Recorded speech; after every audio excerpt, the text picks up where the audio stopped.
The room shimmered with light reflecting off polished chrome and glass, full of people in tailored suits and practiced smiles. That was the Kessler Foods mid-year summit, over 100 executives, partners, and stakeholders packed into the top floor of their gleaming New York tower. I stepped out of the elevator, my heels clicking against the marble like gunshots. Every eye that turned to me quickly turned away again. My name is ALARIS. I'm 37 years old. I live in Brooklyn now, but I used to live here, on the 75th floor of ambition and old money. I hadn't planned on coming. Not really, but when I saw the invite accidentally forwarded to my old work email, something in me stirred. A need to look them all in the eye. To be in the room they thought I didn't belong in anymore. Security didn't stop you, a familiar voice sneered. I turned to find Peter leaning against the check-in desk like he owned it. He kind of did now. Peter Chase, my cousin, head of strategic operations, and world-class prick. Thought you'd moved on to your farmer's market fantasy. Or was it handcrafted pickles this time?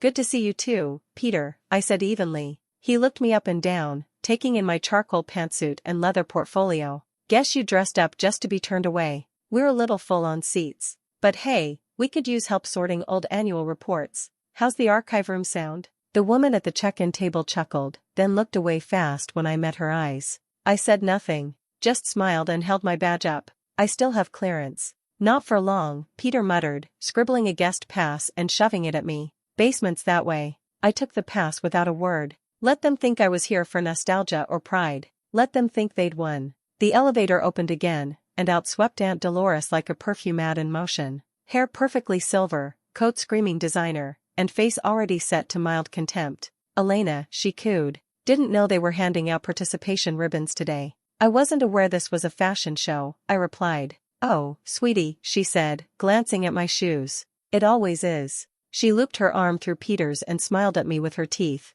But I hear the archives are quite cozy. The moment stretched. I could feel the others watching. I didn't flinch, didn't bite back. Then I'll get comfortable, I said. Dolores tilted her head. Still playing with those boutique businesses? Or was it kombucha last time? I suppose some people find fulfillment outside of Fortune 500s. I held her gaze. Some people build empires quietly. They both laughed like I'd told a joke. I said nothing, just walked past them, past the guards, past the floor-to-ceiling Kessler family portrait that didn't have me in it, down to the archives, past the conference where they toasted to themselves. They had no idea I wasn't just a forgotten niece. I was the majority stakeholder of Kessler Foods. And I'd come here for my seat at the table. The archive smelled like dust and air conditioning, sterile and forgotten. I settled into a cracked leather chair tucked between metal shelves of annual reports, shareholder notices, and executive travel receipts no one had touched in years. In a past life, I'd have filed this room away as insignificant.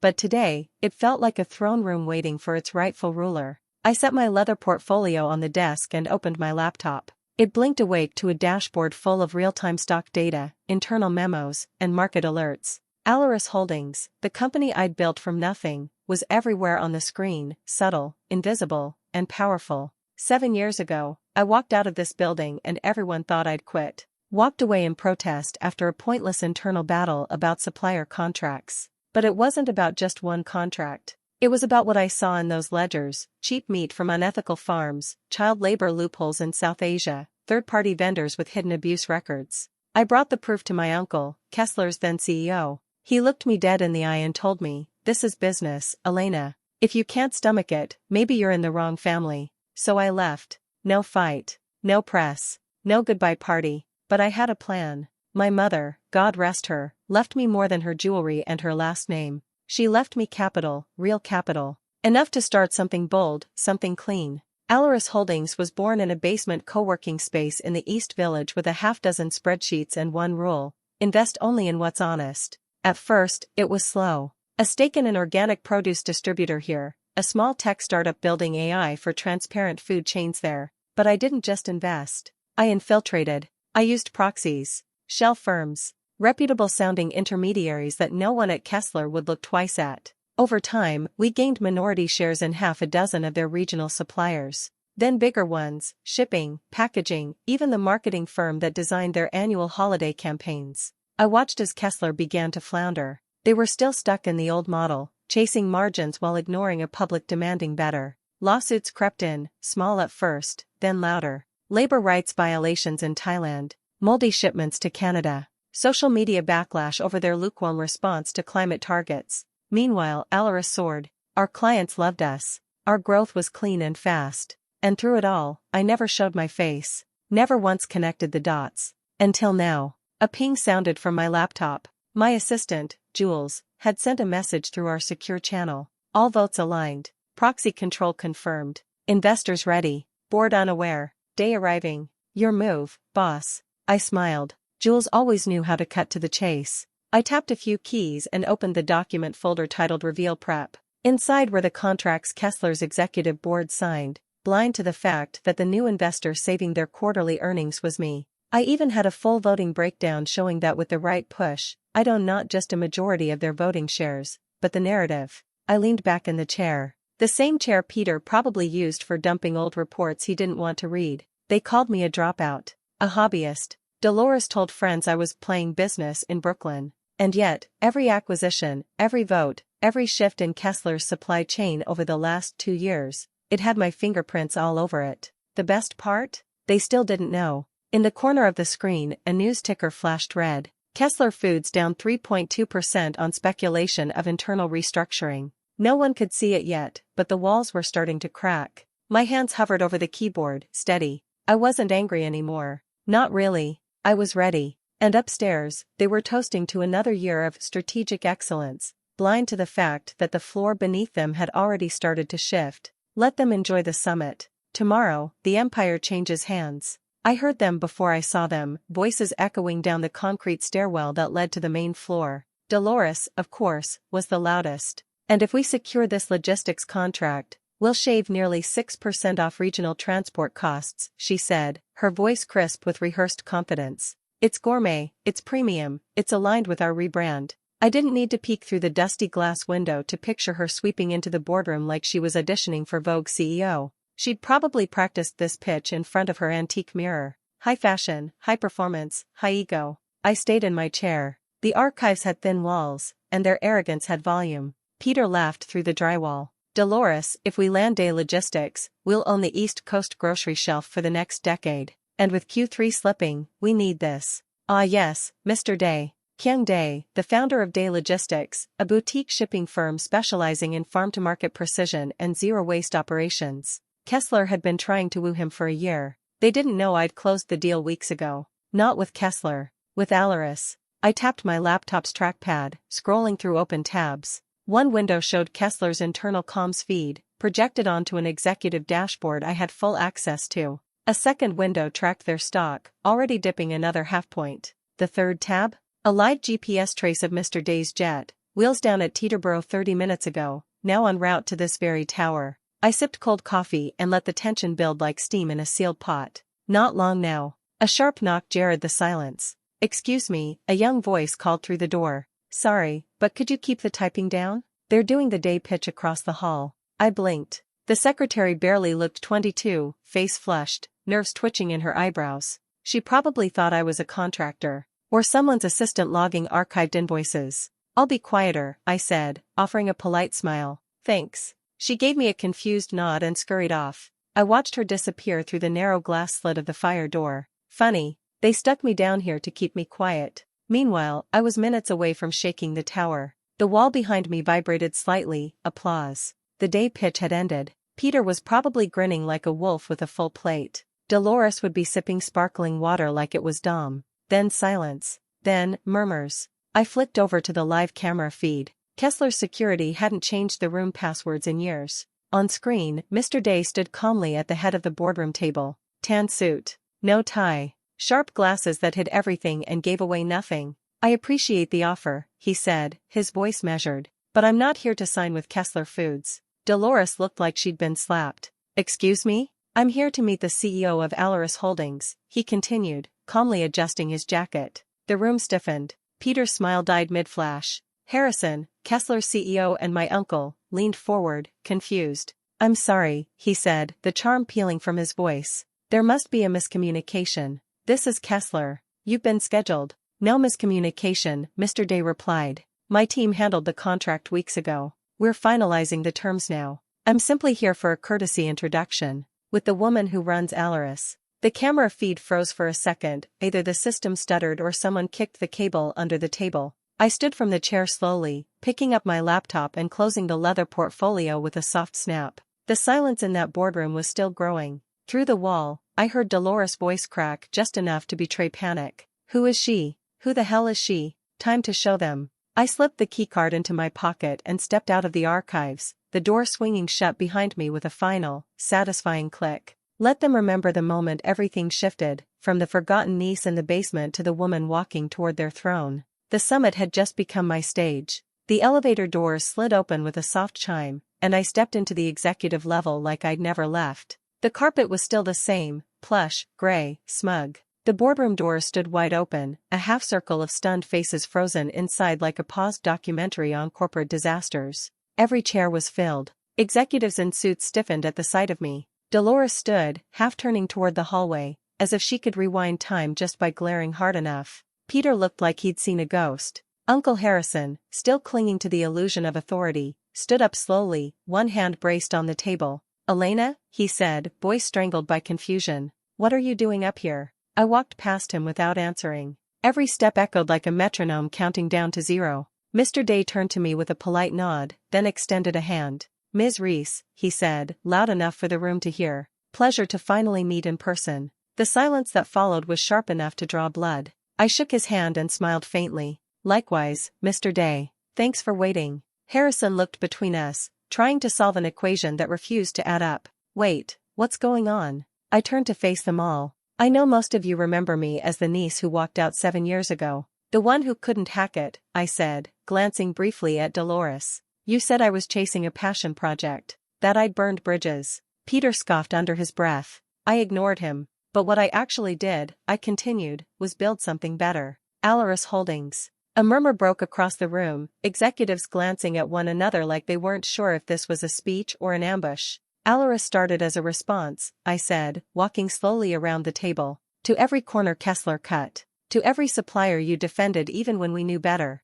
ALARIS became a haven for what this company used to stand for: integrity, sustainability, food that doesn't hide behind PR campaigns." Dolores folded her arms. "So what? You're just another outside investor trying to play hero?" I smiled at her, calm and sharp. "I'm not outside." I reached into my leather portfolio and pulled out a document, 3 pages thick, embossed with shareholder insignia and legal confirmations. "I'm the majority stakeholder. Through a series of proxy acquisitions, shell entities, and investor alignments, I now own 52% of Kessler Foods voting shares." You could have heard a pin drop. Peter stood up suddenly, knocking his chair back. "This is a joke. This is illegal." "No," I said, sliding the document toward Harrison. "It's strategic." He snatched it up, flipping through the pages with shaking hands. "Go ahead," I told him. "It's all real. SEC compliant. Every acquisition. Every vote I needed." "You manipulated us," Peter hissed. "No," I said, meeting his eyes.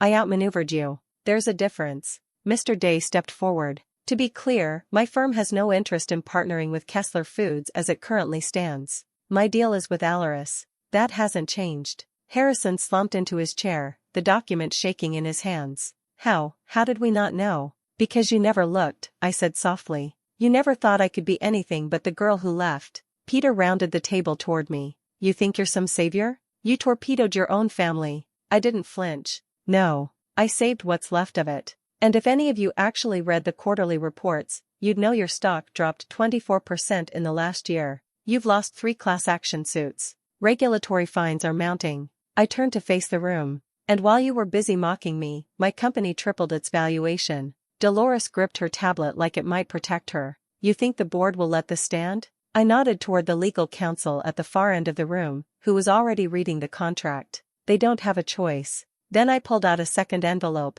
this one thicker. "Inside," I said, setting it on the table, "is a detailed breakdown of every Kessler violation. Photos, affidavits, financial trails. Everything your PR department tried to smother. I have a full press release ready to go, but I'd rather not use it, if we can move forward together." Peter sat down hard, eyes wild. I looked around the room, calm and steady. "I'm not here for revenge," I said. "I'm here for accountability." And I took the empty chair at the head of the table, my seat. The one they tried to deny me, and now couldn't take back. The air in the boardroom hung heavy, as if the oxygen itself had taken sides.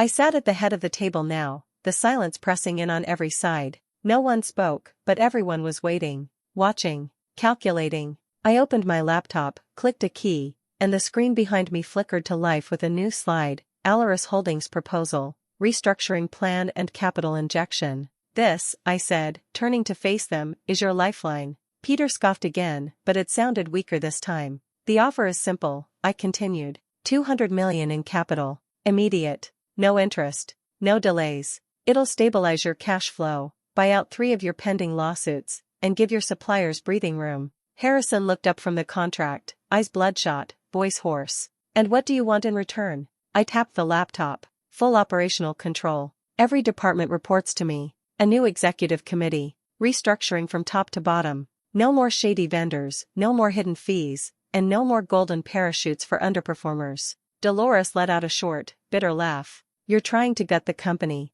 I'm trying to save it, I snapped. You've already gutted it with your greed and your shortcuts. The door opened suddenly and Mr. Day walked back in, holding a slim briefcase and looking every inch the impartial observer. The documents check out, he said calmly, addressing the board. And to clarify, if this deal falls apart, my partnership does too. Kessler's out. ALARIS moves on. The blow landed harder than I expected. Even Peter blinked, his bravado cracking for the first time. You're bluffing, he said. The board won't approve this. They already did, I replied, opening another file. All proxy votes aligned as of this morning. ALARIS now holds 52%. This isn't a suggestion, Peter. This is the new structure. As if on cue, the flat screen shifted to a series of bar graphs, earnings, liabilities, projections. I stepped away from the table and walked slowly past each executive. These are your numbers, I said. Declining margins. Litigation expenses. Employee turnover. Reputation score in the red. Your food safety rating is borderline non-compliant. You knew this was coming. You just didn't expect it from me. Peter stood again, clenching a fist. You think a room full of seasoned executives will roll over for some angry freelancer with a chip on her shoulder? Before I could answer, Mr. Day stepped forward. I think, he said slowly, what you're missing is that Ms. Reese isn't angry. She's prepared. She didn't show up with emotions. She showed up with ownership, leverage, and legal authority. Peter opened his mouth again, but Day cut him off. Also, I've reviewed the operating contract. If you try to push back with a vote of no confidence or call an emergency shareholder meeting, it triggers Clause 7C. She can dissolve the board entirely. Gasps rippled around the table. Dolores looked like someone had dumped ice water in her lap. You're not serious, she whispered. Oh, I am, I said softly. I'm done being underestimated. Harrison slumped in his chair, finally reading the full contract in front of him. His mouth moved silently over the clauses.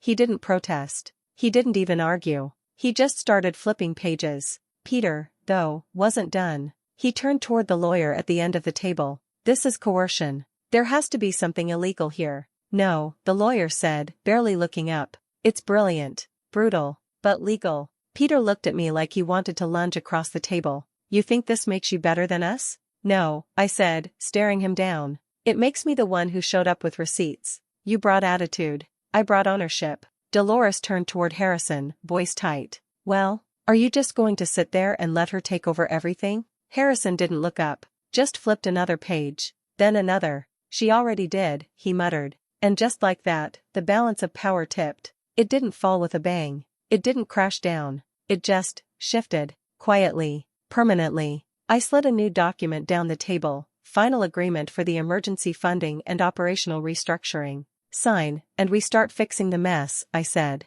Refuse, and I release the report to the press by noon. Peter didn't move. Dolores didn't blink. Harrison picked up a pen. His hand trembled slightly, but he signed. 1 signature down. 6 to go. The pen clicked loudly as Harrison set it down and leaned back in his chair. His expression was blank, but something behind his eyes had shifted, a man watching the ground vanish beneath his feet and realizing he had no parachute. The document sat at the center of the boardroom table, the first signature inked and permanent. I slid it across to Dolores next. She didn't move. Her hand hovered near her designer bag, fingers twitching like she wanted to storm out, like this was still salvageable if she just refused to play. You walk now, I said calmly, you walk away with nothing. No pension, no equity, no exit deal. But if you sign, I'll keep you on as head of ethical sourcing, after formal retraining. It's a demotion, but it's honest work. Something this company hasn't seen in a while. Her face turned red. Not from embarrassment.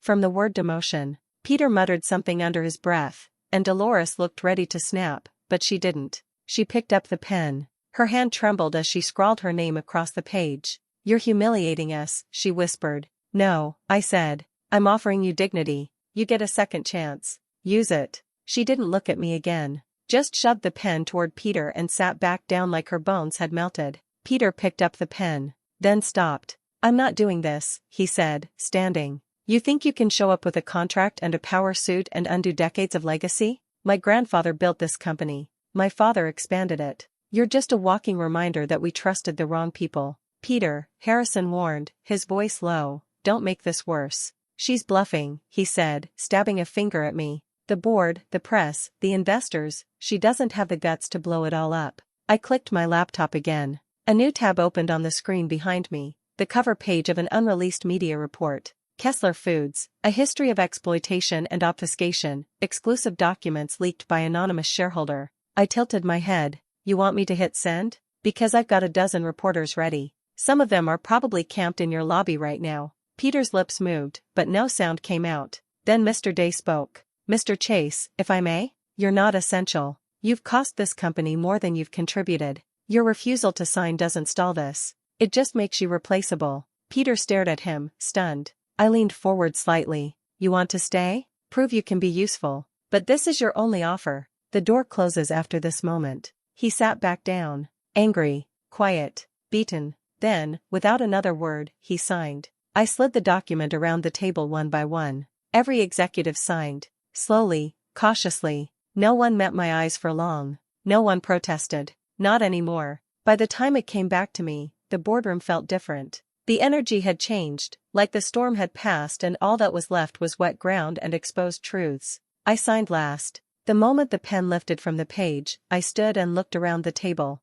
"This isn't revenge," I said. "This is reform. Anyone willing to rebuild this company the right way will have my full support. Salaries stay. Training begins immediately. But if you resist transparency, if you cut corners or cling to the old ways, walk now. There won't be another warning." No one moved. Good. I tapped the laptop one last time. A welcome slide lit up the screen. "Welcome to the new Kessler Foods." Then I looked around the room, at all the suits and silk and posturing. This company was built by my grandfather, protected by my mother, and buried by all of you. I pulled out a photo from my portfolio, a black and white picture of my mother in a lab coat, standing in front of an early Kessler plant. She was smiling, clipboard in hand, no makeup, no polish, just conviction. "This is who I answer to," I said, laying the photo on the table. "And she's the only legacy I care about." The room went quiet again, but it wasn't the silence of fear. It was the silence of something new beginning. I stepped away from the table, shoulders square, back straight. The signatures were inked. The past was done. Now it was mine. A year later, the lobby of Kessler Foods looked almost nothing like the place I had walked into 12 months ago. Gone were the oil paintings of long-dead executives and those marble plaques listing outdated company values. In their place stood a wall-length display of our sourcing map, every supplier, every farm, every distributor, linked by clean lines and green icons. Transparent. Accountable. Above it, in bold bronze lettering, "Food should nourish more than bodies. It should nourish trust." I stood near the railing of the second-floor mezzanine, sipping coffee from a ceramic mug etched with our new motto. From here, I could see the buzz of the redesigned workspace below, collaboration tables, vertical gardens, real sunlight pouring through unshuttered windows. Dolores walked in through the main doors, holding a leather-bound notebook and wearing flats, not heels. Her hair was still pulled into that tight, silver bun, but there was a different energy to her now. She paused to chat with the sustainability intern about a new supplier audit in Brazil, then made her way upstairs. "Morning, Elena," she said, breath slightly short from the stairs. I reviewed the new ethics benchmarks. "We're hitting 78% compliance ahead of schedule. Let's aim for 85 by the next quarter," I said. She nodded. "Already working on it." I never thought I'd see the day Dolores would take instructions from me without dripping sarcasm. But here we were, progress in motion. Peter passed by a moment later, holding a box of reusable water bottles. He had dropped the tailored suits for rolled-up sleeves and a community engagement coordinator badge. His idea, surprisingly. The man who once mocked anything grassroots now organized company-sponsored cleanup projects and urban gardens. Food bank partnerships locked in, he said, not even stopping to brag. First deliveries Friday. Nice work, I said. Thank you. He gave a short nod and kept walking. And Harrison? He'd stepped down quietly 4 months ago, slipping into a quiet mentorship role. No press release. No drawn-out farewell tour. Just a clean exit. He still had an office, but he only used it to advise newer execs and field calls from longtime partners who trusted his voice. He never apologized for the past, not with words. But I saw it in his eyes every time he passed me in the hallway and tipped his head slightly in acknowledgement, like a man finally able to exhale. At 10 a.m. sharp, I entered the new boardroom. No glossy mahogany, no ego-sized chairs. Just glass, sunlight, and people who wanted to be here for the right reasons. A diverse board. Equal seats. Equal say. The quarterly review kicked off on time. Numbers were steady. Growth was modest, but real. The kind of growth that lasts. Profits had stabilized. Lawsuits had vanished. Trust had returned. Afterward, I returned to my office, a penthouse suite rebuilt from the old storage level no one ever cared about before. Same floor, new foundation. Windows framed the skyline. On my desk sat 2 photos, one of my mother in her lab coat, and one of me in the archive room, 7 years earlier, leather portfolio in hand.